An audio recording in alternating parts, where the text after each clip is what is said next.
Hola, soy Jack Perkins. Bienvenidos a Biografía. Hasta los líderes que apoyan la pena de muerte admiten que firmar una ejecución es una enorme y terrible responsabilidad que los atormenta por el resto de sus vidas. Pues, ¿qué decir de un hombre que firmó una orden para la ejecución no de una persona, sino de millones de personas, sin mostrar nunca algún remordimiento? ¿Cómo la humanidad engendra semejante monstruo? El hombre que fundó la Gestapo, inventó los campos de concentración y fue culpable de firmar la solución final. El segundo al mando de Hitler, Hermann Göring. Fue el as de la aviación en la Primera Guerra Mundial que ascendió entre la perfidia y el asesinato hasta ser el más poderoso del Tercer Reich, después de Hitler. Hermann Göring was the most amoral and dishonest and criminal of the Nazis. He was the gangster, Capone among the Nazis. He was a thief, he was a murderer, he was a blackguard, and he was one of the most popular of the entire bunch. Saqueó el arte y la riqueza de Europa y vivió como un príncipe renacentista. He appears in Roman togas with sandals covered with jewels, and he greets visitors fondling bowls full of diamonds and emeralds. He's often thought of as something of a buffoon, as the lovable Nazi, but in fact he was a brutal and ambitious man who played a very important part in fulfilling Hitler's ambitions. Negó tener conocimiento del Holocausto, sin embargo, él mismo firmó la orden que autorizaba los campos de exterminio. He wanted a complete solution to the Jewish question, the eradication, the genocide of European Jewry, and that's his most egregious crime. Hermann Göring, ambición sin conciencia. A finales del siglo XIX, Baviera, al sur de Alemania, era una región densamente boscosa, salpicada de castillos medievales. La provincia no había cambiado mucho desde la época feudal, cuando los caballeros teutones luchaban por preservar el cristianismo y proteger a castas doncellas del asedio de los infieles. Fue en este romántico mundo donde Hermann Wilhelm Göring nació el 12 de enero de 1893. Su padre, el doctor Heinrich Ernst Göring, era un oficial del cuerpo diplomático alemán. Franziska Göring, llamada Fanny, era la segunda esposa del doctor, 20 años menor que él. Los Göring y sus 4 hijos vivían en Haití, donde el doctor Göring servía como cónsul general alemán, cuando Fanny quedó embarazada. Ella regresó a Baviera para que su hijo pudiera nacer en suelo alemán. And 6 weeks after Hermann was born, his mother, Fanny, went back to rejoin her husband in Haiti, leaving Hermann not even in the care of a relative, but with friends. El recuerdo más vívido de Hermann fue cuando le presentaron a su madre a la edad de 3 años. Cuando ella se detuvo a abrazarlo, él golpeó su desconocido rostro con sus pequeños puños. Los Göring se mudaron a Wildestein, un castillo del siglo XI en Baviera. Wildestein era casi una ruina, pero a Hermann le encantaba jugar a los soldados en sus muros. Wildestein pertenecía a Richard von Eppenstein, rico terrateniente judío amigo de la familia desde hacía muchos años. En verdad, von Eppenstein y Fanny Göring eran amantes. Como parte de este arreglo, a los Göring se les permitió vivir en el castillo.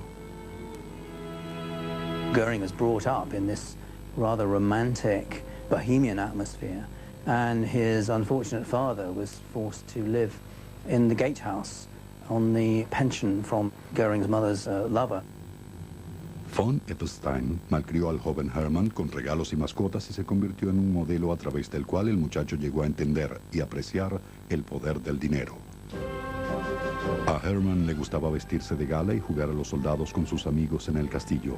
Escenificaba gloriosas batallas entre caballeros teutones en las que él resultaba siempre vencedor. He was a big personality, he was a bossy individual, he liked to be king of the castle when he was playing kids' games, but it seems to fit very well with his personality later in life. I mean, he was a big personality in every sense of the word.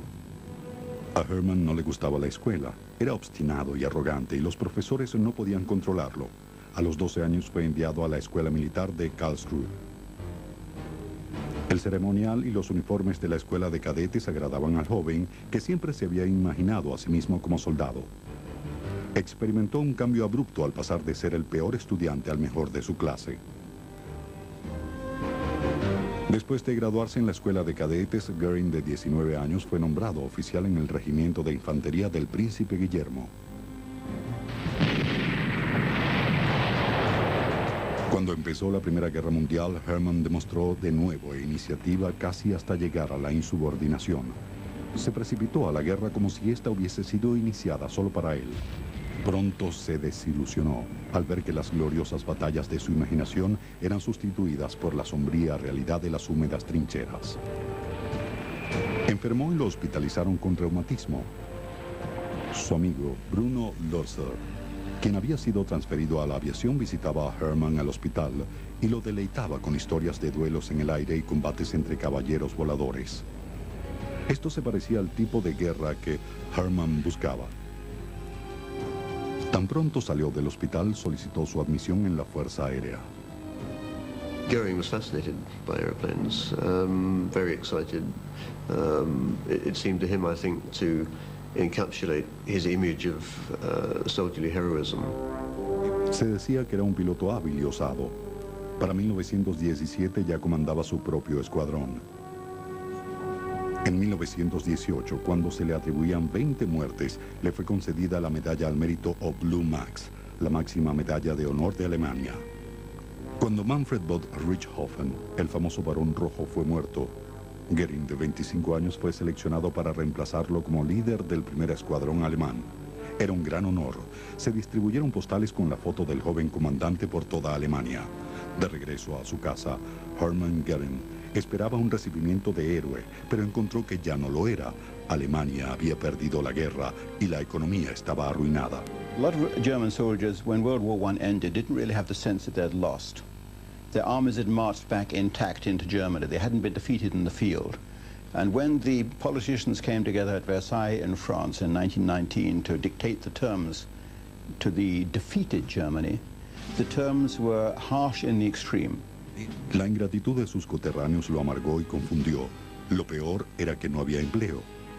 Sus medallas y hazañas bélicas eran inútiles. Se fue a Dinamarca a trabajar como piloto de prueba. Apareció en demostraciones aéreas y con el tiempo se compró su propia nave. Al año siguiente, viajó por toda Escandinavia con un espectáculo de acrobacias aéreas. Goering was a very ambitious man. The dangerous part is that he didn't have a path. He didn't know where he was going. And so this unbridled ambition could take him really anywhere. Una tarde del invierno de 1920, un joven explorador sueco, el conde Erik von Rosen, contrató a Goering para que lo llevara a su castillo. El viaje significaría un cambio de rumbo en la vida de Goering. Erik von Rosen and Goering get into the plane, and it becomes a journey that neither one of them really expected. This very short 45-minute flight takes over 3 hours. There's a blizzard going on. They lose their way several times. They're both very seasick, and they finally touch down on the frozen lake next to Rockelstad Castle. Von Rosen invites him to spend the night. He looks up to the second story of the gallery, and he sees a woman coming down the staircase, almost descending like an angel from heaven.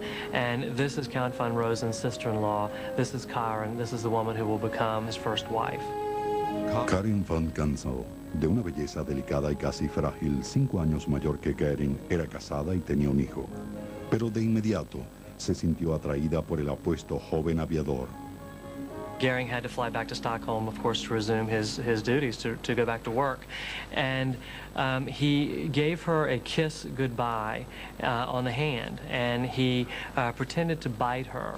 And she squeezed the wound until she saw several drops of blood there. And then she rubbed salt into the wound so that she would be able to feel him when he was gone. So from the very beginning, it was a very dramatic love story along the lines of Tristan and Isolde. And Karin told her sisters that we've taken the love potion and now we are helpless. Karin se divorció, renunció a la custodia de su hijo y siguió a Hermann a Alemania, donde se casaron. Había renunciado a su familia, su herencia y su posición social para estar con el hombre que amaba. Por su parte, Hermann temía no poder igualar la fe que ella le tenía. No obstante, a pesar de la inseguridad de Hermann sobre su futuro, Karin tenía confianza en el destino de su marido. Karen was a very political woman. She sensed very early on that there was a burning ambition and a burning desire for Goering to do something. He didn't know exactly what, she didn't know exactly what, but she knew if he could find a niche that he would be very successful.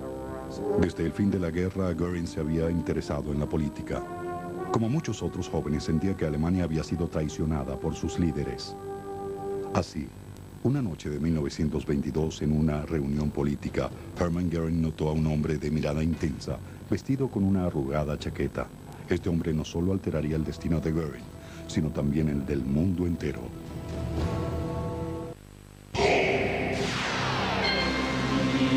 Usted está viendo Mundo. Esposa y una carrera sin ningún rumbo, Hermann Goering, de 30 años, pensaba en unirse a la política. Así, una noche en un bar de Múnich, Goering vio a Adolfo Hitler por primera vez. Hitler era el líder del partido de extrema derecha, el Partido Nacional Socialista de los Trabajadores. Los nazis, como se les conocía, estaban comprometidos con una revolución en Alemania y habían señalado a comunistas y judíos como sus enemigos ideológicos. Goering always claimed that the defining moment in his relationship with Hitler and with Nazism was his first meeting with Hitler. He was brought immediately under his spell. But Goering had been adrift really since the end of the First World War. He had been desperately unhappy about the state that Germany had fallen into. And here suddenly was a man saying, I can save it all. I think he really was completely captivated by it. Pero los nazis necesitaban a Goering más que él a ellos. Goering was an excellent salesman, partly because he apparently had a very good personality. He was very outgoing. He could make friends very easily. Un héroe de la guerra le daba algo de credibilidad necesaria al simple y heterogéneo grupo de seguidores de Hitler. Y contrario a los toscos líderes nazis, Goering se movía en los círculos de la clase alta junto a los grandes empresarios de quienes esperaban obtener apoyo financiero. It had the image of being a big popular movement financed by the masses, but in fact it was the big bankers, it was the big industrialists who were financing the Nazi Party. And this is where Hermann Goering came in, because he was the famous aviator.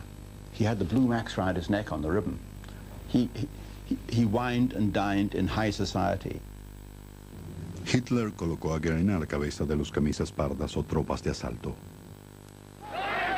The brown shirts were a little private army of thugs and layabouts and tough young men who would keep order and make sure that no harm came to the Führer, Adolf Hitler. And Hermann Goering was the chief stormtrooper, as they were called. The Nazi Party in its early years was overwhelmingly a party of young men. And in fact, the profile of these men is not unlike the skinheads of today. Young men between the ages of 19 and 29 or 30, many of whom don't have jobs. En noviembre de 1923 reinaba el desempleo y la moneda alemana tenía poco valor. Hitler decidió que era el momento de tomar el poder. En un episodio que sería conocido como el golpe de la cervecería, Hitler y Goering condujeron a 3.000 hombres armados a las oficinas de gobierno en Múnich. La policía alemana los enfrentó y les disparó. En pocos minutos había terminado. Los nazis se dispersaron. Goering fue alcanzado por una bala en la ingle y se desplomó en un charco de sangre. Hitler escapó, pero pronto fue capturado y encarcelado. Goering wasn't caught. He was smuggled away by friends. He was desperately ill. He'd been hit in the groin by a bullet, an injury from which he never really recovered. The only way in which the pain could be dulled was by regular doses of morphine. Karen and Goering flee over the border into Italy. And all of this is taking a toll on Karen's health, of course.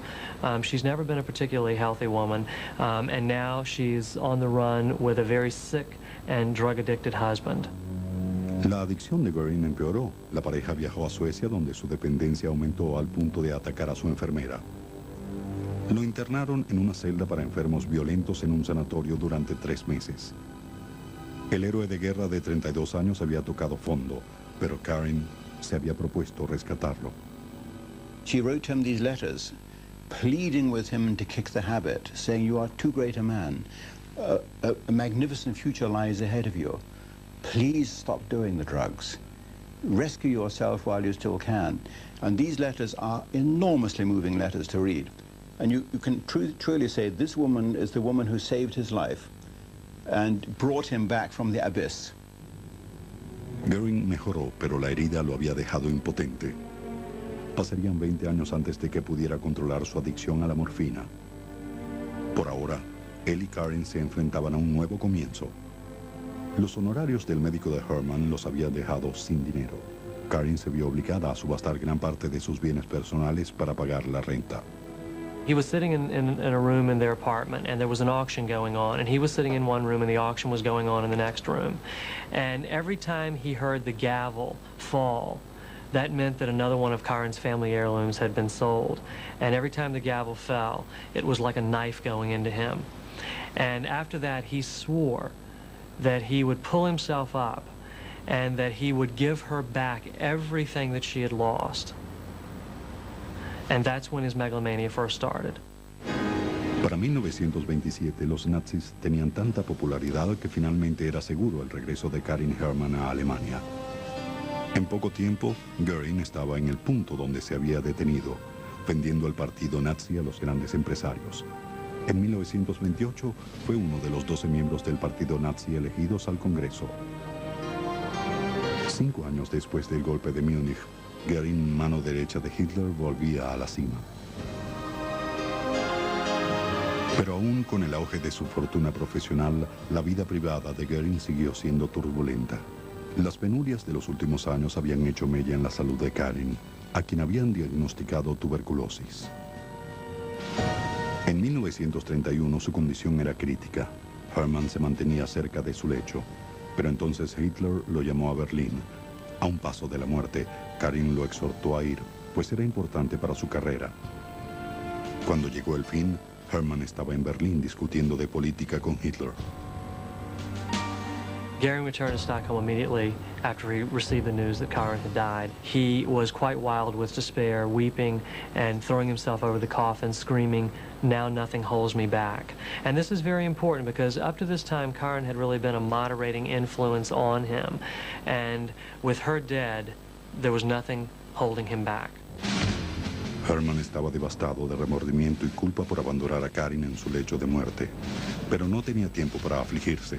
El partido nazi se erguía firme ante el umbral de un poder sin precedentes y su Führer lo necesitaba. Después de la muerte de su amada esposa Karin, Hermann Göring volcó toda su energía a la búsqueda del poder de los nazis. En las elecciones de 1932, 13 millones de alemanes votaron por ellos. Göring fue electo presidente del Reichstag, o Congreso alemán. En los meses siguientes ayudó a presionar al presidente von Hindenburg para que nombrara a Hitler canciller o jefe de gobierno. Finalmente, en enero de 1933, Hindenburg accedió y los nazis se precipitaron al poder. Hitler nombró a Göring ministro prusiano del Interior, con lo cual obtuvo amplios poderes civiles, incluyendo el control de la principal fuerza policial germana. Ágilmente, Göring reemplazó a miles de oficiales de policía por miembros de las tropas de asalto nazis. The Nazi bully boys could go around attacking socialists, smashing up trade union premises and intimidating all their opponents without any fear of hindrance or by the police or of arrest or prosecution. Göring creó una fuerza policíaca auxiliar que se encargaría de la subversión política, la Gestapo. Heinrich Himmler sería su jefe. It was Göring who got the brown shirts to set up the first concentration camps in 1933 to lock up the Nazis' German opponents. And it was Göring really who was in many ways the key figure in masterminding the violent attacks on the Nazis' opponents, the bullying, intimidation, beatings up, murder, maltreatment, humiliation. Poco menos de un mes después de llegar los nazis al poder, el edificio del Reichstag, sede del Parlamento alemán, fue incendiado. Göring llamó al hecho una afrenta del comunismo. Los nazis aprovecharon el hecho para arrestar a miles de comunistas, la última amenaza de la dominación nazi. No one's entirely sure who set the Reichstag on fire. There are some to this day who believe that the Nazis did it, but there's no real firm evidence. Göring, Hitler, and the others just took advantage of the situation and used it for their own purposes. Semanas después del incendio, el Parlamento alemán aprobó unánimemente designar a Adolfo Hitler dictador. Con Hitler en el poder, Göring se dispuso a consolidar su propia posición como el segundo hombre del Tercer Reich. Los camisas pardas, las tropas de asalto, con más de 2 millones de hombres, eran comandados por el rival de Göring, Ernst Röhm. Göring and Himmler, who had taken over from Göring as head of the German police, were concerned that Ernst Röhm had too much power because, after all, he was in command of 2 million brown shirts. And Röhm made no secret of the fact that he wanted this brown shirt army to replace the regular German army. Finally, Röhm was an embarrassment to the Nazis because it was well known that he was a practicing homosexual. They would later go on to kill thousands of homosexuals in concentration camps. Göring convenció a Hitler de que él podía conseguir el apoyo del ejército alemán si eliminaba a Röhm y disolvía a los camisas pardas. The deal was that I'll get rid of Röhm, I'll tame the brown shirts, if you will give me your support. I will have the army and big business on my side. Göring and Himmler urged Hitler to do this, in part because it was a way of eliminating Röhm as a rival. El 13 de junio de 1934 empezó la noche de los cuchillos largos. Röhm y los cientos de líderes de los camisas pardas fueron ajusticiados a balazos por la SS, bajo las órdenes de Hermann Göring y Heinrich Himmler. Con la muerte de sus rivales, Göring se erguía seguro ante la inminencia de un poder sin precedentes, y no había nada que lo detuviera. Un huracán lo llevó a las profundidades del Atlántico. Ni Himmler habían eliminado a Röhm y a los líderes de los camisas pardas en la noche de los cuchillos largos. El agradecido Führer nombró a Göring primer ministro de Prusia y ministro de la aviación. Ahora Göring era responsable de la creación de una fuerza aérea alemana, a pesar de que esto había sido prohibido por los términos del Tratado de Versalles. Para ayudarlo en esta tarea formidable, Göring consiguió el apoyo de Erhard Milch, presidente de Lufthansa, la línea aérea alemana. Trabajando en secreto, Göring y Milch crearon una fuerza aérea alemana ante las narices de los aliados. En 1935, Hitler anunció con arrogancia la existencia de su nueva y poderosa Luftwaffe, con una flota de 1.800 aviones. Al año siguiente, Hitler designó a Göring jefe del plan económico de 4 años, por medio del cual Alemania sería autosuficiente en su preparación para la guerra.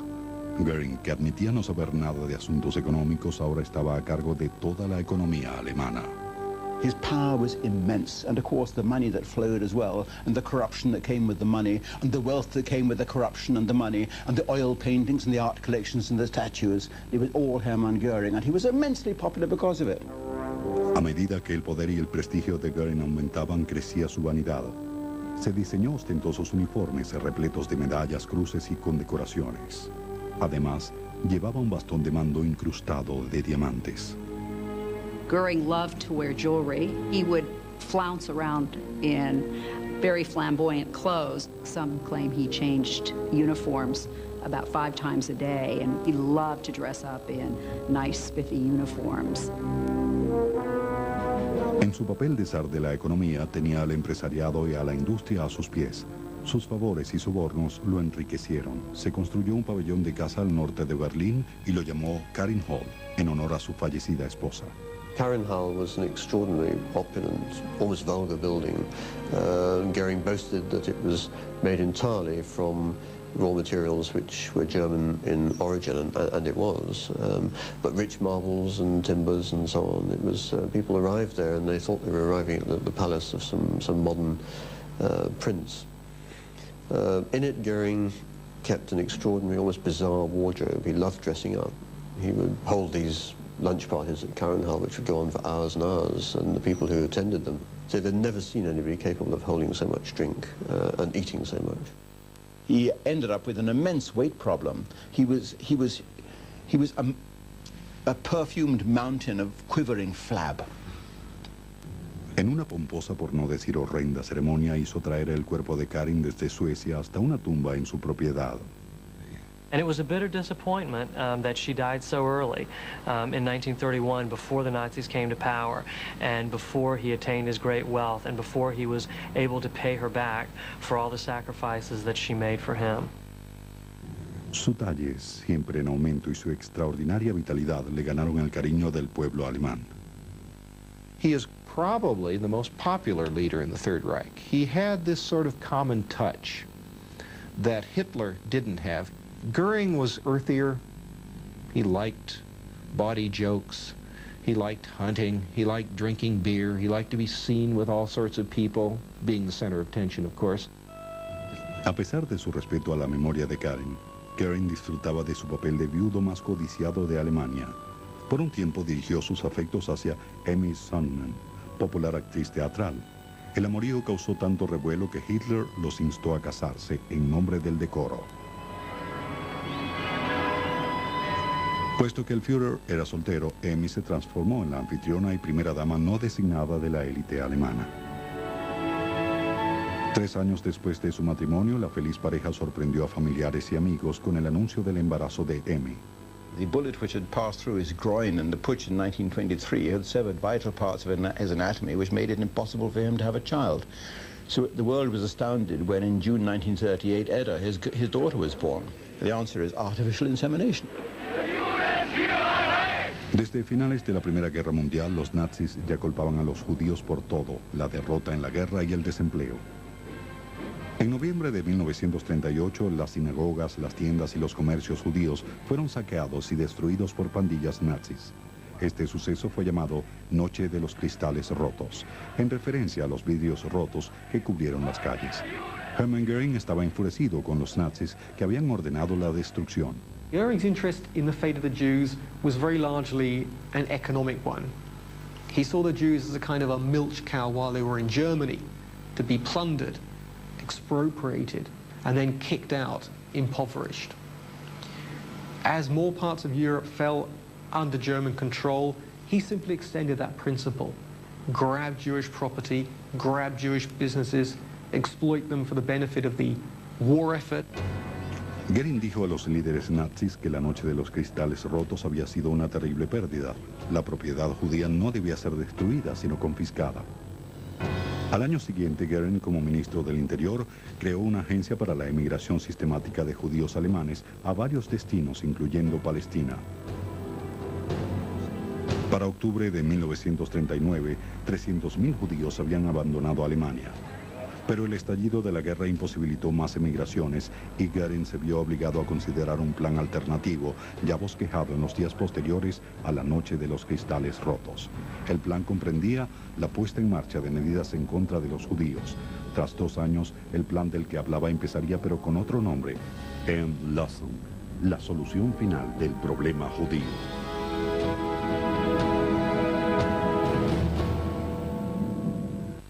De cerca, las más crudas anécdotas de osadas hazañas en busca de la libertad. Más escape. En 1939, mientras Alemania intimidaba al mundo con una guerra, Hitler declaró a Hermann Göring segundo al mando y heredero natural. He was in a straitjacket, for God's sake, locked away in a room in a lunatic asylum in Sweden, and from that position right down as low as you can get, he rises to the top of the German hierarchy. He becomes the second man under Adolf Hitler, the most powerful man in Europe. Mucho más imponeran los lujos de ese poder. Dinero, joyas, palacios repletos de artísticos, los platos y los licores más finos y el cariño de la gente. Había logrado todo aquello con lo que ha soñado. Ahora lo perdería todo. Göring did not want war primarily for personal, not political reasons. He was doing quite well financially. As Germany took over various territories, such as Czechoslovakia and Austria, Göring made lots of money, was able to appropriate lots of property, and he saw this way much better than an out-and-out battle. And a war economy would mean everybody had to tighten their belts. And if there was anything that Göring abhorred, was to have to tighten his belt, which was getting larger all the time. A pesar de sus recelos, Göring sabía que la clave de su éxito estaba en mantener la estima de Hitler. El Führer quería guerra. Hermann Göring no tenía intenciones. En 1940, con el triunfo abrumador de la Luftwaffe y la caída de Francia, Göring alcanzó su cenit. El Führer lo nombró mariscal del Reich, rango mayor al de un general con 6 estrellas. Göring no era solo el dictador económico de Alemania y comandante de la victoria, ahora era el militar con el rango más alto del país. Pero en un mes, la suerte de Göring empezó a cambiar. Las conquistas relativamente fáciles de Hitler en ese año habían despertado su ambición. En el verano de 1940, puso la mira en Gran Bretaña. Göring le alardeó a Hitler que la Luftwaffe bombardearía a los ingleses hasta causar su pronta rendición. El 13 de agosto de 1940 comenzó la batalla de Inglaterra. Desde el primer día, se hizo evidente que la Luftwaffe estaba en serios problemas. Los rápidos bombarderos de la Blitzkrieg no eran lo suficientemente pesados para el tipo de bombardeo necesario en Gran Bretaña. Además, consiguieron una fiera oposición de la Real Fuerza Aérea. La Luftwaffe de Göring sufrió graves pérdidas. He was trying to do too much. If you wanted to be Supreme Commander of the Air Force, you didn't at the same time try to run large parts of the economy, try to be a major Nazi politician. But he was unwilling to delegate responsibility to subordinates, jealous of delegating responsibility. La batalla de Inglaterra fue la primera derrota de la maquinaria bélica del Tercer Reich. A partir de entonces, Hitler empezó a desconfiar de su comandante. Desde la noche de los cristales rotos, Göring había discutido con otros miembros de la élite nazi, pero nunca con Hitler, sobre el destino de los judíos en Alemania y en los países-estados.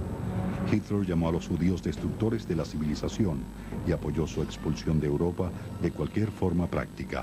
Antes de junio de 1941, el plan nazi para los judíos era la deportación a la isla de Madagascar, en las costas de África.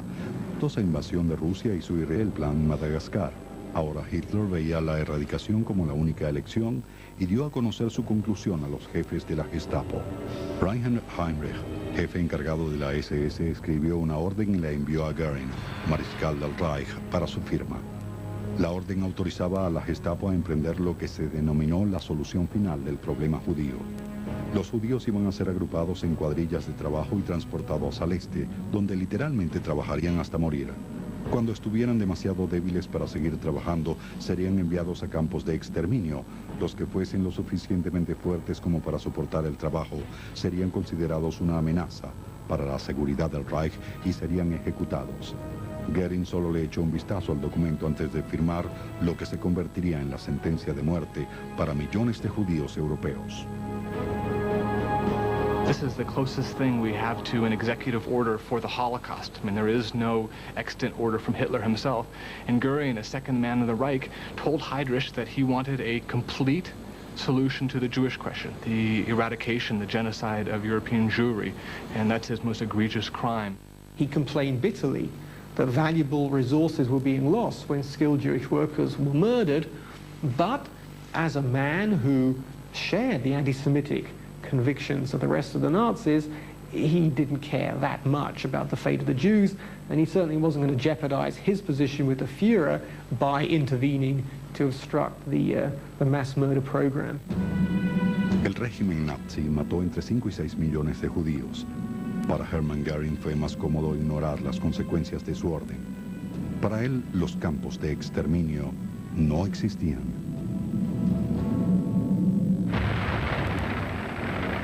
En el invierno de 1942, el ejército alemán estaba atrapado y rodeado en las afueras de Stalingrado. Hitler no quería admitir la derrota, ni siquiera el estancamiento, y buscaba alguna salida favorable.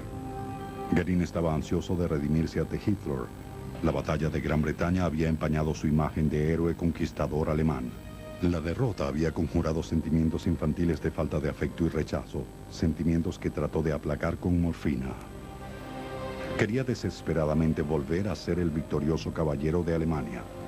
Stalingrado se presentaba como su oportunidad de oro. Sin consultar a sus comandantes de la Luftwaffe, le dijo a Hitler que su fuerza aérea salvaría al ejército. Hitler was desperate to win the Battle of Stalingrad. He clutched at this straw which Göring offered him. El clima ruso hizo imposible el rescate. Incluso entonces Göring, en su sed de gloria, subestimó en alto grado el número de aviones que necesitaría.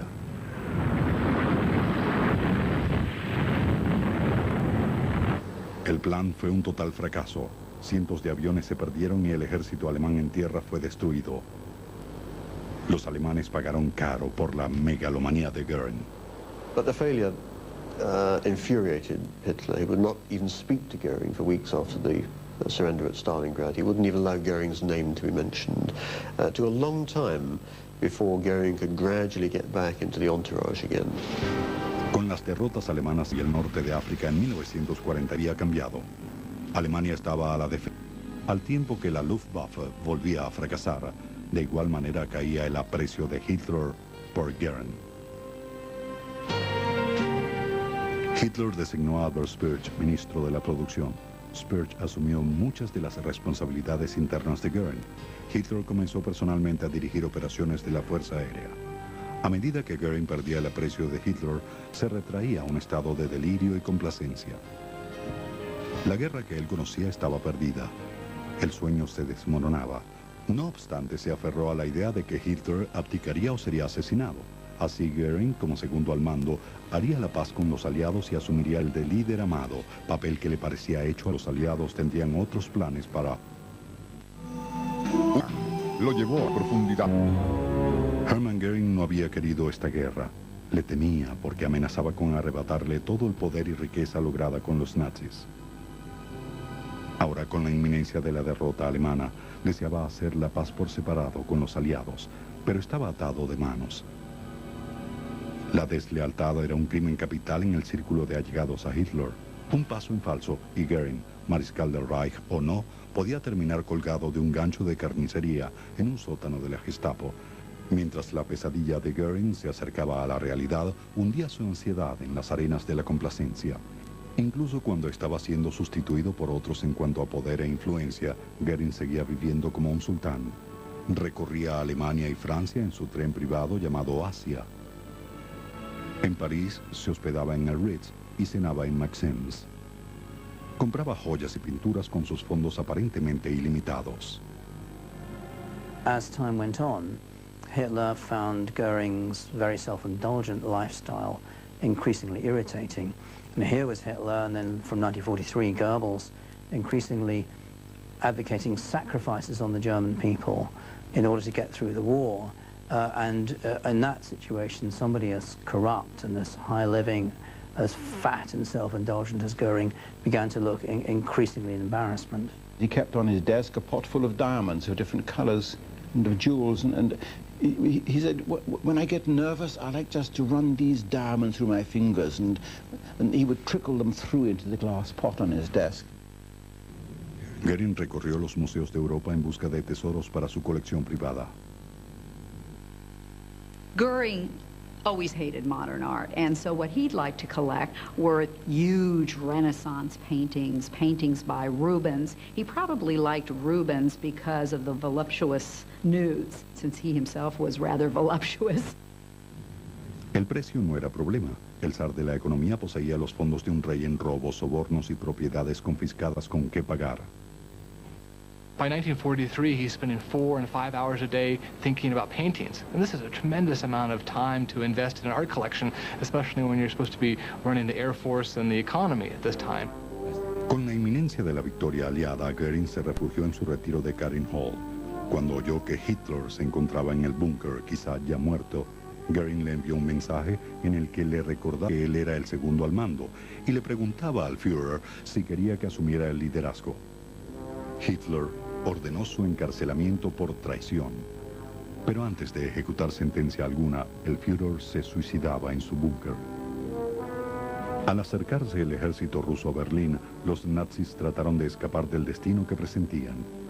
Göring prefirió ordenar la destrucción de Karin Hall con explosivos en lugar de verla saqueada. Luego se entregó a la custodia del ejército estadounidense. He thought was number two to Hitler, and he would be taken very seriously, like any captured head of state would be. Well, these delusions were stripped away straight away, of course. He was made a regular prisoner. All the things were taken away from him.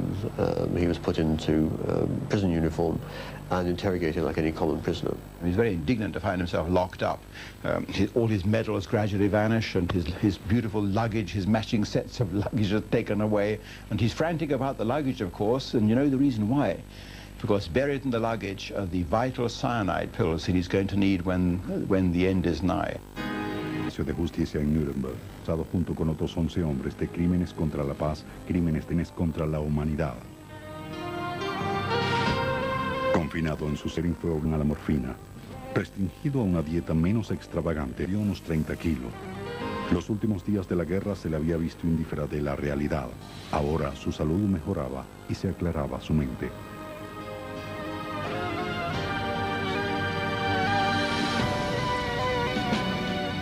Cuando el juicio Göring estaba en perfecto estado,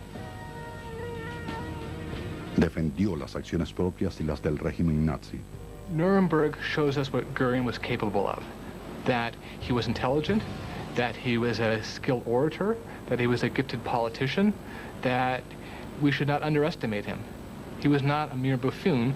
He was an intelligent, and at times terrifying person. Estoy dispuesto a quedar en la historia alemana como un gran hombre, dijo a su médico.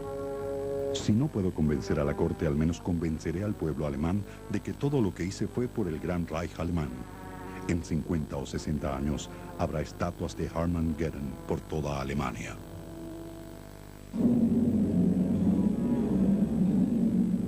He was horrified when he was shown the film. Actually shown what physically happened to the people who were persecuted as a result of the orders which he had signed. Uno por uno, los demás acusados sucumbieron. Admitieron su culpa o culparon a Hitler por sus crímenes. Solo Göring se mantuvo firme. Dijo a la corte que no admitiría la culpa ni para sí ni para su país. El 1 de octubre de 1946, el tribunal dictó sentencia a Hermann Göring. No existe ningún atenuante, dijeron. Su crimen es único en magnitud. Fue sentenciado a la horca. Pero al final, el saqueador de Europa robó incluso a su verdugo. Cuando fueron a buscarlo, yacía muerto en su celda, envenenado con cianuro. Era el 15 de octubre de 1946. Tenía 53 años.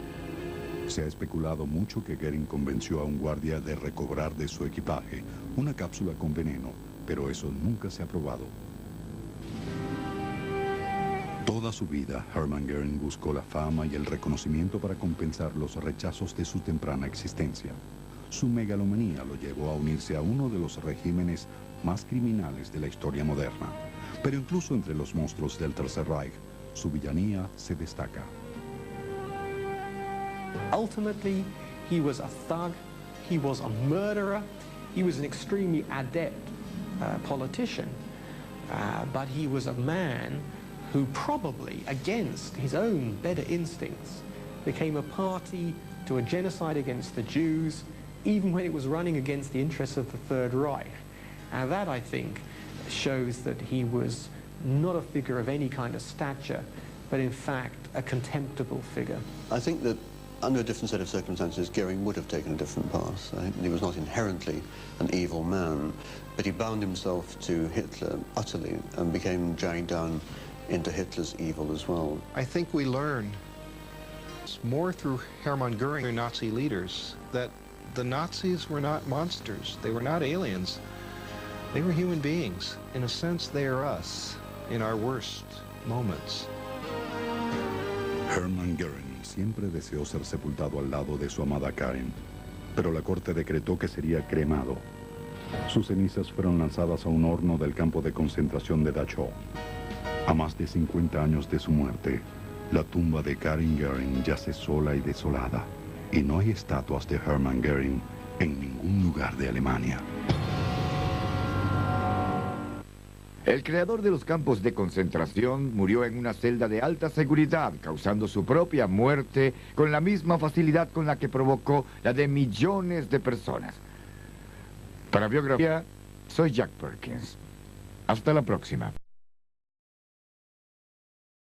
Quería desesperadamente volver a ser el victorioso caballero de Alemania. Stalingrado se presentaba como su oportunidad de oro. Sin consultar a sus comandantes de la Luftwaffe, le dijo a Hitler que su fuerza aérea salvaría al ejército. Hitler was desperate to win the Battle of Stalingrad. He clutched at the straw which Göring offered him.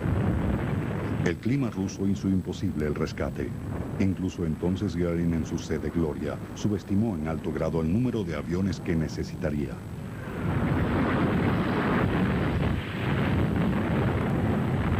El plan fue un total fracaso. Cientos de aviones se perdieron y el ejército alemán en tierra fue destruido. Los alemanes pagaron caro por la megalomanía de Göring. But the failure infuriated Hitler. He would not even speak to Göring for weeks after the surrender at Stalingrad. He wouldn't even allow Göring's name to be mentioned. To a long time before Göring could gradually get back into the entourage again. Con las derrotas alemanas y el norte de África en 1940 había cambiado. Alemania estaba a la defensa, al tiempo que la Luftwaffe volvía a fracasar. De igual manera caía el aprecio de Hitler por Göring. Hitler designó a Adolf Spürch ministro de la producción. Spürch asumió muchas de las responsabilidades internas de Göring. Hitler comenzó personalmente a dirigir operaciones de la Fuerza Aérea. A medida que Göring perdía el aprecio de Hitler, se retraía a un estado de delirio y complacencia. La guerra que él conocía estaba perdida. El sueño se desmoronaba. No obstante, se aferró a la idea de que Hitler abdicaría o sería asesinado. Así Göring, como segundo al mando, haría la paz con los aliados y asumiría el de líder amado, papel que le parecía hecho a los aliados. Tendrían otros planes para... Lo llevó a profundidad. Hermann Göring no había querido esta guerra. Le temía porque amenazaba con arrebatarle todo el poder y riqueza lograda con los nazis. Ahora, con la inminencia de la derrota alemana, deseaba hacer la paz por separado con los aliados, pero estaba atado de manos. La deslealtad era un crimen capital en el círculo de allegados a Hitler. Un paso en falso y Göring, mariscal del Reich o no, podía terminar colgado de un gancho de carnicería en un sótano de la Gestapo. Mientras la pesadilla de Göring se acercaba a la realidad, hundía su ansiedad en las arenas de la complacencia. Incluso cuando estaba siendo sustituido por otros en cuanto a poder e influencia, Göring seguía viviendo como un sultán. Recorría Alemania y Francia en su tren privado llamado Asia. En París se hospedaba en el Ritz y cenaba en Maxim's. Compraba joyas y pinturas con sus fondos aparentemente ilimitados. As time went on, Hitler... No real firm evidence. Göring, Hitler, and the others just took advantage of the situation and used it for their own purposes. Semanas después del incendio, el Parlamento alemán aprobó unánimemente designar a Adolfo Hitler dictador. Con Hitler en el poder, Göring se dispuso a consolidar su propia posición como el segundo hombre del Tercer Reich. Los camisas pardas, las tropas de asalto, con más de 2 millones de hombres, eran comandados por el rival de Göring, Ernst Röhm. Göring and Himmler, who had taken over from Göring as head of the German police, were concerned that Ernst Röhm had too much power because, after all, he was in command of 2 million brown shirts. And Röhm made no secret of the fact that he wanted this brown shirt army to replace the regular German army. Finally, Röhm was an embarrassment to the Nazis because it was well known that he was a practicing homosexual. They would later go on to kill thousands of homosexuals in concentration camps. Göring convenció a Hitler de que él podía conseguir el apoyo del ejército alemán si eliminaba a Röhm y disolvía a los camisas pardas. The deal was that I'll get rid of Röhm, I'll tame the brown shirts, if you will give me your support. I will have the army and big business on my side. Göring and Himmler urged Hitler to do this, in part because it was a way of eliminating Röhm as a rival. El 13 de junio de 1934 empezó la noche de los cuchillos largos. Röhm y los cientos de líderes de los camisas pardas fueron ajusticiados a balazos por la SS, bajo las órdenes de Hermann Göring y Heinrich Himmler. Con la muerte de sus rivales, Göring se erguía seguro ante la inminencia de un poder sin precedentes, y no había nada que lo detuviera. Un huracán lo llevó a las profundidades del Atlántico. Y Himmler habían eliminado a Röhm y a los líderes de los camisas pardas en la noche de los cuchillos largos. El agradecido Führer nombró a Göring primer ministro de Prusia y ministro de la aviación. Ahora Göring era responsable de la creación de una fuerza aérea alemana, a pesar de que esto había sido prohibido por los términos del Tratado de Versalles. Para ayudarlo en esta tarea formidable, Goering consiguió el apoyo de Erhard Milch, presidente de Lufthansa, la línea aérea alemana. Trabajando en secreto, Goering y Milch crearon una fuerza aérea alemana ante las narices de los aliados. En 1935, Hitler anunció con arrogancia la existencia de su nueva y poderosa Luftwaffe, con una flota de 1.800 aviones.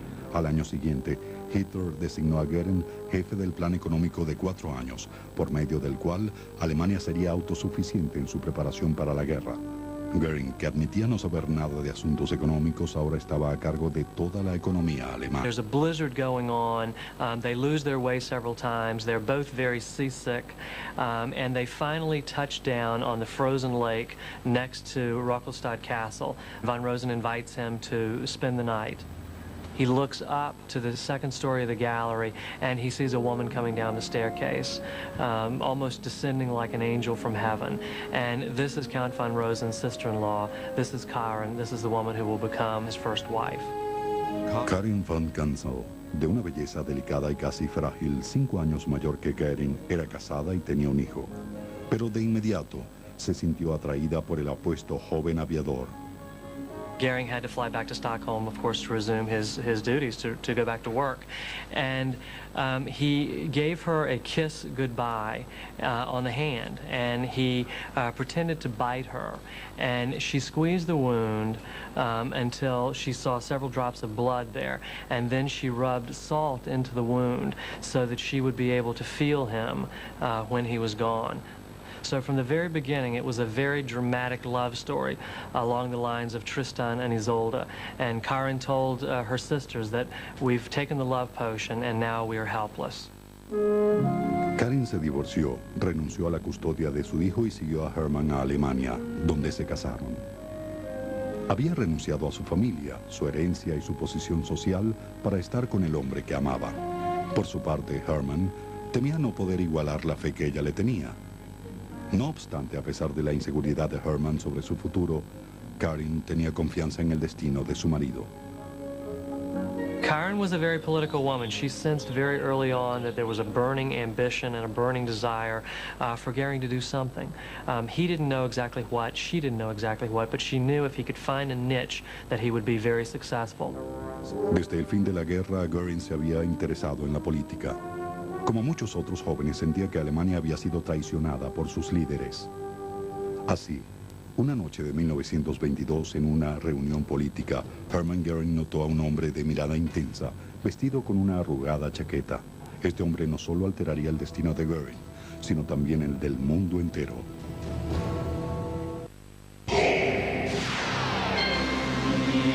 Usted está viendo Mundo. Esposa y una carrera sin ningún rumbo, Hermann Goering, de 30 años, pensaba en unirse a la política. Así, una noche en un bar de Múnich, Goering vio a Adolfo Hitler por primera vez. Hitler era el líder del partido de extrema derecha, el Partido Nacional Socialista de los Trabajadores. Los nazis, como se les conocía, estaban comprometidos con una revolución en Alemania y habían señalado a comunistas y judíos como sus enemigos. Una noche en un bar de Múnich, Goering vio a Adolfo Hitler por primera vez. Hitler era el líder del partido de extrema derecha, el Partido Nacional Socialista de los Trabajadores.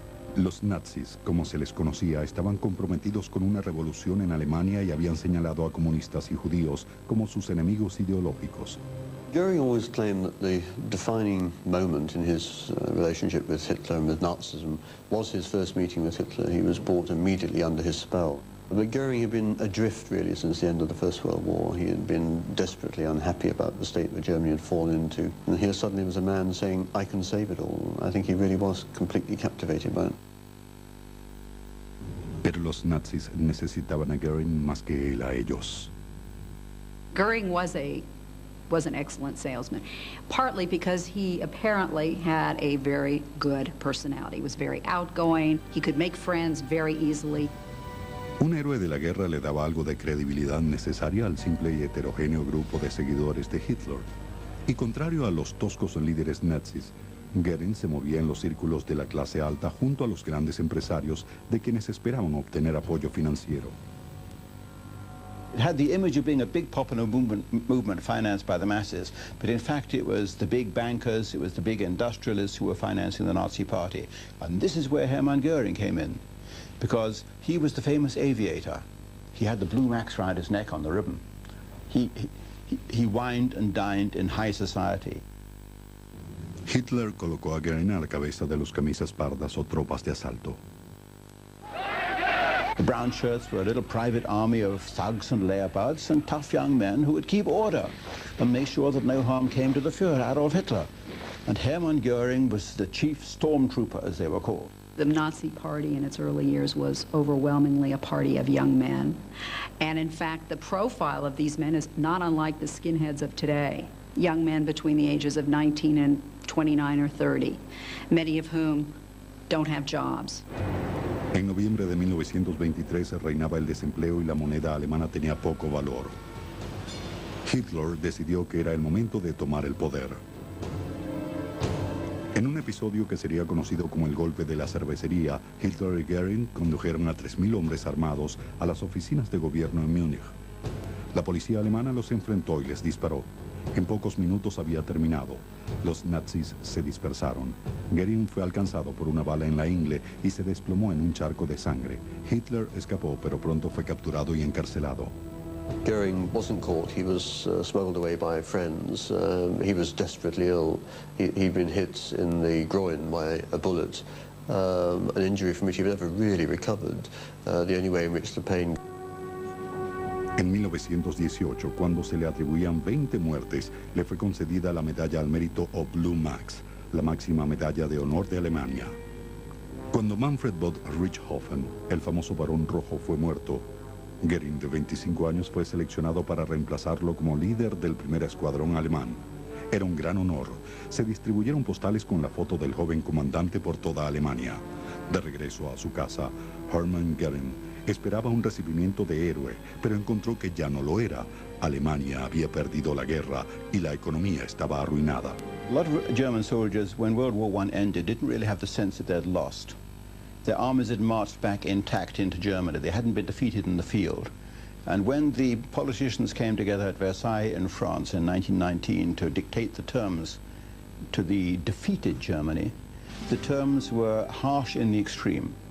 La ingratitud de sus coterráneos lo amargó y confundió. Lo peor era que no había empleo. Sus medallas y hazañas bélicas eran inútiles. Se fue a Dinamarca a trabajar como piloto de prueba. Apareció en demostraciones aéreas y con el tiempo se compró su propia nave. Al año siguiente, viajó por toda Escandinavia con un espectáculo de acrobacias aéreas. Goering was a very ambitious man. The dangerous part is that he didn't have a path. He didn't know where he was going. And so this unbridled ambition could take him really anywhere. Una tarde del invierno de 1920, un joven explorador sueco, el conde Erik von Rosen, contrató a Goering para que lo llevara a su castillo. El viaje significaría un cambio de rumbo en la vida de Goering. Erich von Rosen and Goering get into the plane, and it becomes a journey that neither one of them really expected. This very short 45-minute flight takes over 3 hours. There's a blizzard going on. They lose their way several times. They're both very seasick, and they finally touch down on the frozen lake next to Rockelstad Castle. Von Rosen invites him to spend the night. He looks up to the second story of the gallery, and he sees a woman coming down the staircase, almost descending like an angel from heaven. And this is Count von Rosen's sister-in-law. This is Karin. This is the woman who will become his first wife. Karin von Ganzel, de una belleza delicada y casi frágil, 5 años mayor que Goering, era casada y tenía un hijo. Pero de inmediato se sintió atraída por el apuesto joven aviador. Goering had to fly back to Stockholm, of course, to resume his duties, to go back to work. And he gave her a kiss goodbye on the hand, and he pretended to bite her. And she squeezed the wound until she saw several drops of blood there. And then she rubbed salt into the wound so that she would be able to feel... Incluyendo el control de la principal fuerza policial germana. Ágilmente, Goering reemplazó a miles de oficiales de policía por miembros de las tropas de asalto nazis. The Nazi bully boys could go around attacking socialists smashing up trade union premises and intimidating all their opponents without any fear of hindrance or by the police, or of arrest or prosecution. Goering creó una fuerza policíaca auxiliar que se encargaría de la subversión política, la Gestapo. Heinrich Himmler sería su jefe. It was Goering who got the brown shirts to set up the first concentration camps in 1933 to lock up the Nazis' German opponents. And it was Goering really who was in many ways the key figure in masterminding the violent attacks on the Nazis' opponents, the bullying, intimidation, beatings up, murder, maltreatment, humiliation. Poco menos de un mes después de llegar los nazis al poder, el edificio del Reichstag, sede del Parlamento alemán, fue incendiado. Goering llamó al hecho una afrenta del comunismo. Los nazis aprovecharon el hecho para arrestar a miles de comunistas, la última amenaza de la dominación nazi. No one's entirely sure who set the Reichstag on fire. There are some to this day who believe that the Nazis did it, but there's no real firm evidence. Goering, Hitler, and the others just took advantage of the situation and used it for their own purposes. Semanas después del incendio, el Parlamento alemán aprobó unánimemente designar a Adolfo Hitler dictador. Con Hitler en el poder, Goering se dispuso a consolidar su propia posición como el segundo hombre del Tercer Reich. Los camisas pardas, las tropas de asalto, con más de 2 millones de hombres, eran comandados por el rival de Goering, Ernst Röhm. Goering and Himmler, who had taken over from Goering as head of the German police, were concerned that Ernst Röhm had too much power because, after all, he was in command of 2 million brown shirts. And Röhm made no secret of the fact that he wanted this brown shirt army to replace the regular German army. Finally, Röhm was an embarrassment to the Nazis because it was well known that he was a practicing homosexual. They would later go on to kill thousands of homosexuals in concentration camps. Goering convenció a Hitler de que él podía conseguir el apoyo del ejército alemán si eliminaba a Röhm y disolvía a los camisas pardas. The deal was that I'll get rid of Röhm, I'll tame the brown shirts, if you will give me your support. I will have the army and big business on my side. Goering and Himmler urged Hitler to do this, in part because it was a way of eliminating Röhm as a rival. He's jealous of delegating responsibility. La batalla de Inglaterra fue la primera derrota de la maquinaria bélica del Tercer Reich. A partir de entonces, Hitler empezó a desconfiar de su comandante. Desde la noche de los cristales rotos, Goering había discutido con otros miembros de la élite nazi, pero nunca con Hitler, sobre el destino de los judíos en Alemania y en los países-estados. Hitler llamó a los judíos destructores de la civilización y apoyó su expulsión de Europa de cualquier forma práctica. Antes de junio de 1941, el plan nazi para los judíos era la deportación a la isla de Madagascar, en las costas de África. Toda invasión de Rusia hizo ir el plan Madagascar. Ahora Hitler veía la erradicación como la única elección y dio a conocer su conclusión a los jefes de la Gestapo. Reinhard Heinrich, jefe encargado de la SS, escribió una orden y la envió a Goering, mariscal del Reich, para su firma. La orden autorizaba a la Gestapo a emprender lo que se denominó la solución final del problema judío. Los judíos iban a ser agrupados en cuadrillas de trabajo y transportados al este, donde literalmente trabajarían hasta morir. Cuando estuvieran demasiado débiles para seguir trabajando, serían enviados a campos de exterminio. Los que fuesen lo suficientemente fuertes como para soportar el trabajo serían considerados una amenaza para la seguridad del Reich y serían ejecutados. Goering solo le echó un vistazo al documento antes de firmar lo que se convertiría en la sentencia de muerte para millones de judíos europeos. This is the closest thing we have to an executive order for the Holocaust. I mean, there is no extant order from Hitler himself. And Goering, a second man of the Reich, told Heydrich that he wanted a complete solution to the Jewish question, the eradication, the genocide of European Jewry, and that's his most egregious crime. He complained bitterly that valuable resources were being lost when skilled Jewish workers were murdered, but as a man who shared the anti-Semitic convictions of the rest of the Nazis, he didn't care that much about the fate of the Jews, and he certainly wasn't going to jeopardize his position with the Führer by intervening to obstruct the mass murder program. El régimen nazi mató entre 5 y 6 millones de judíos. Para Hermann Göring fue más cómodo ignorar las consecuencias de su orden. Para él, los campos de exterminio no existían.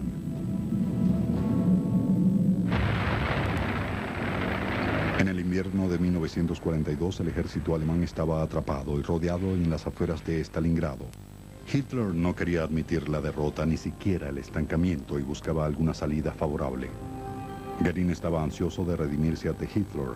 La batalla de Gran Bretaña había empañado su imagen de héroe conquistador alemán. La derrota había conjurado sentimientos infantiles de falta de afecto y rechazo, sentimientos que trató de aplacar. Así, una noche de 1922, en una reunión política, Hermann Göring notó a un hombre de mirada intensa, vestido con una arrugada chaqueta.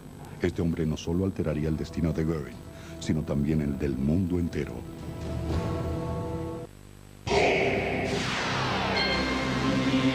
Usted está viendo Mundo. Esposa y una carrera sin ningún rumbo, Hermann Göring, de 30 años, pensaba en unirse a la política. Así, una noche en un bar de Múnich, Göring vio a Adolfo Hitler por primera vez. Hitler era el líder del partido de extrema derecha, el Partido Nacional Socialista de los Trabajadores. Los nazis, como se les conocía, estaban comprometidos con una revolución en Alemania y habían señalado a comunistas y judíos como sus enemigos ideológicos. Göring always claimed that the defining moment in his relationship with Hitler and with Nazism was his first meeting with Hitler. He was brought immediately under his spell. But Göring had been adrift, really, since the end of the First World War. He had been desperately unhappy about the state that Germany had fallen into. And here suddenly was a man saying, I can save it all. I think he really was completely captivated by it. Pero los nazis necesitaban a Göring más que él a ellos. Göring was an excellent salesman, partly because he apparently had a very good personality. He was very outgoing. He could make friends very easily. Un héroe de la guerra le daba algo de credibilidad necesaria al simple y heterogéneo grupo de seguidores de Hitler. Y contrario a los toscos líderes nazis, Göring se movía en los círculos de la clase alta junto a los grandes empresarios de quienes esperaban obtener apoyo financiero.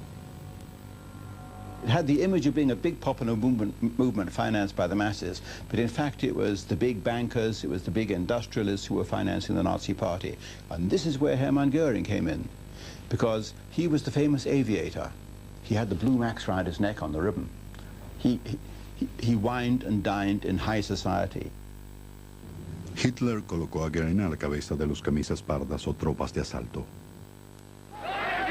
The brown shirts were a little private army of thugs and leopards and tough young men who would keep order and make sure that no harm came to the Führer, Adolf Hitler.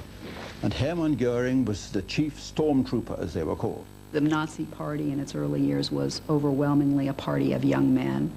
And in fact, the profile of these men is not unlike the skinheads of today. Young men between the ages of 19 and 29 or 30, many of whom don't have jobs. En noviembre de 1923 reinaba el desempleo y la moneda alemana tenía poco valor. Hitler decidió que era el momento de tomar el poder. En un episodio que sería conocido como el golpe de las... Solution to the Jewish question, the eradication, the genocide of European Jewry, and that's his most egregious crime.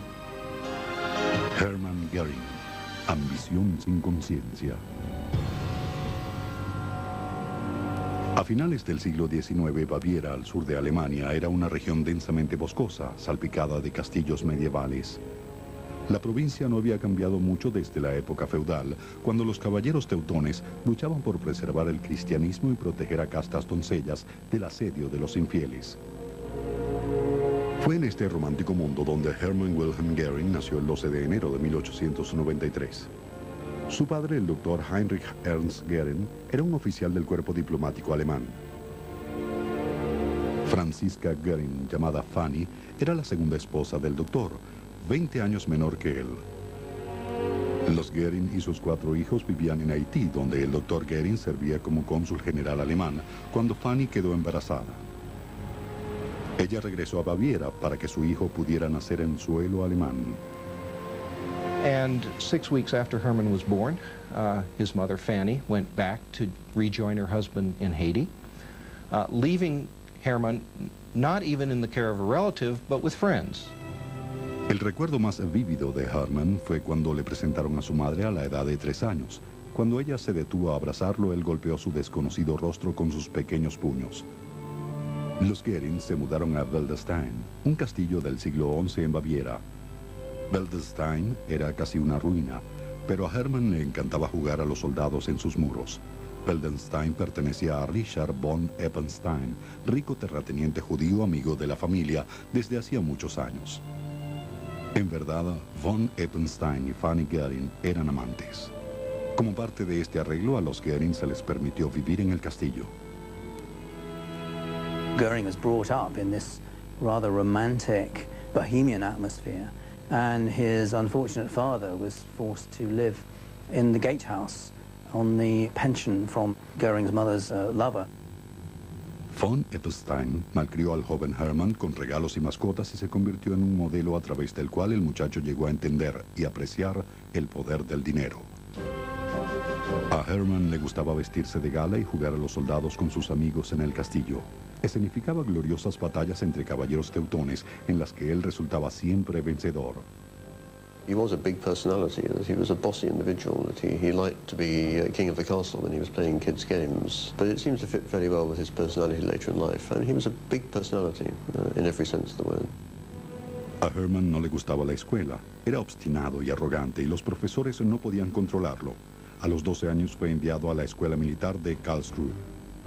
About 5 times a day, and he loved to dress up in nice, spiffy uniforms. En su papel de zar de la economía tenía al empresariado y a la industria a sus pies. Sus favores y sobornos lo enriquecieron. Se construyó un pabellón de caza al norte de Berlín y lo llamó Karin Hall, en honor a su fallecida esposa. Karin Hall was an extraordinarily opulent, almost vulgar building. Goering boasted that it was made entirely from raw materials which were German in origin, and it was, but rich marbles and timbers and so on. It was, people arrived there and they thought they were arriving at the palace of some modern prince. In it, Goering kept an extraordinary, almost bizarre wardrobe. He loved dressing up. He would hold these lunch parties at Karin Hall, which would go on for hours and hours, and the people who attended them said they'd never seen anybody capable of holding so much drink and eating so much.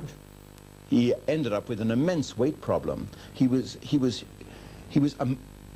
a perfumed mountain of quivering flab. En una pomposa, por no decir horrenda ceremonia, hizo traer el cuerpo de Karin desde Suecia hasta una tumba en su propiedad. And it was a bitter disappointment that she died so early in 1931, before the Nazis came to power, and before he attained his great wealth, and before he was able to pay her back for all the sacrifices that she made for him. Su talle, siempre en aumento, y su extraordinaria vitalidad le ganaron el cariño del pueblo alemán. He is probably the most popular leader in the Third Reich. He had this sort of common touch that Hitler didn't have. Goering was earthier. He liked bawdy jokes. He liked hunting. He liked drinking beer. He liked to be seen with all sorts of people, being the center of attention, of course. A pesar de su respeto a la memoria de Karin, Goering disfrutaba de su papel de viudo más codiciado de Alemania. Por un tiempo dirigió sus afectos hacia Emmy Sonnemann, popular actriz teatral. El amorío causó tanto revuelo que Hitler los instó a casarse en nombre del decoro. Puesto que el Führer era soltero, Emmy se transformó en la anfitriona y primera dama no designada de la élite alemana. 3 años después de su matrimonio, la feliz pareja sorprendió a familiares y amigos con el anuncio del embarazo de Emmy. The bullet which had passed through his groin in the Putsch in 1923 had severed vital parts of his anatomy, which made it impossible for him to have a child. So the world was astounded when in June 1938, Edda, his daughter, was born. The answer is artificial insemination. Desde finales de la Primera Guerra Mundial, los nazis ya culpaban a los judíos por todo, la derrota en la guerra y el desempleo. En noviembre de 1938, las sinagogas,